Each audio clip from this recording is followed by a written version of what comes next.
teenagers, and later on he became our manager for a while. But when we had to leave Winnipeg, we couldn't get enough work in Winnipeg. We had to relocate to the West Coast. This brother couldn't come with us because he had just married a lady who was an Air Canada stewardess, and she was based in Winnipeg. So we moved to Vancouver without him. So the ultimate trick, me being the older brother, we're now going to record some BTO songs in Seattle. Vancouver was all booked up. The studios are all booked. A brand new studio opening in Seattle, so we got invited down there to initiate the launch of the studio. And there was 3 studios, an A and a B and a C. So I was producing the band, and when you're producing a band, you have what's called a work track. It could just be jamming like Spirit in the Sky kind of thing that you all jam on, and then you get the bass sound and the drum sound and the guitar sound and all that. Then when you get that, you then start your album, which is about 8 songs. You put 4 on the side then on vinyl and classic rock. So we had this song that I was goofing around with that had a light guitar part in the middle and then in the beginning, and then a heavy guitar part in the verses.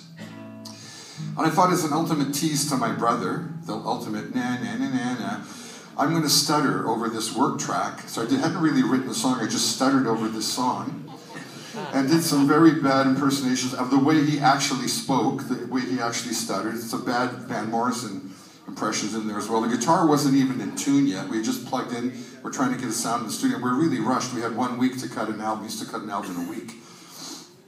And guys, after that took months and years, but we did it in a week. So Charlie, the guy who signed us to the record label, who told us to change our name to Bachman Turner Overdrive, because they wanted people to recognize the name Bachman. And we changed our name. He flies in to hear the album. We play him the whole album. It's 8 beautiful songs. The album starts with Rolling Down the Highway, the song we just started the set with. He goes, "That's really a great thing. You guys are changing rock music. You're making it heavy, and they're starting to call it heavy rock. And that term wasn't around yet." And he said, "You and Aerosmith and ZZ Top, you guys are all doing something amazing, taking pop music and making it heavier, which is really great. And that's really a great song, but I don't hear a song to get you on top 40 radio. You're all over album radio selling millions of albums. I want you to have a hit single, not just albums."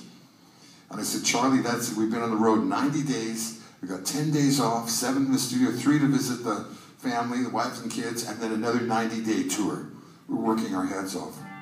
I said, "That's the album, take it or leave it." The engineer said, "How about the work track? Play him the work track."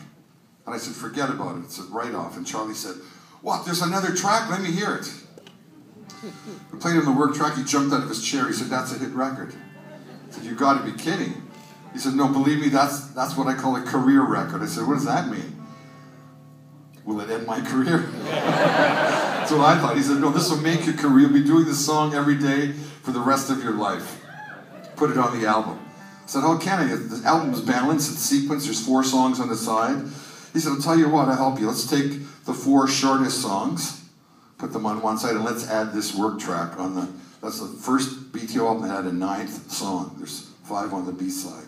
So put the 4 long ones on one side, put this on the other side.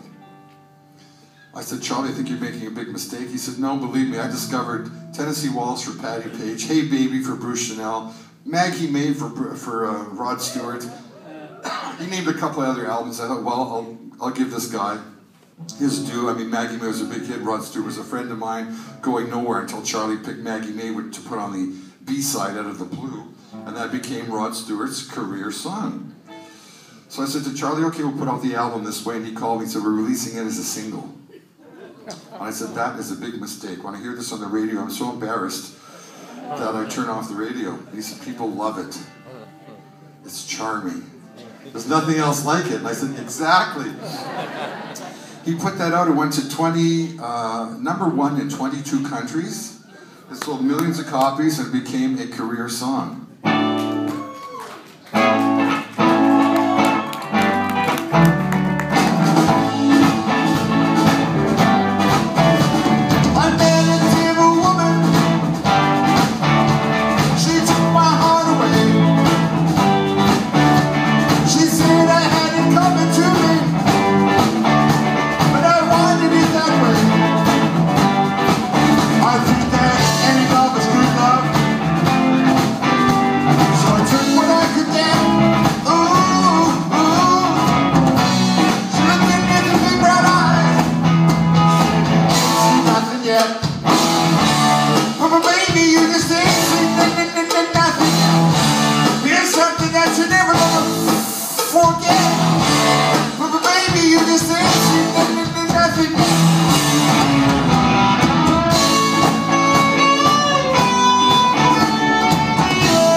told me I'm a cure. Here's what he said.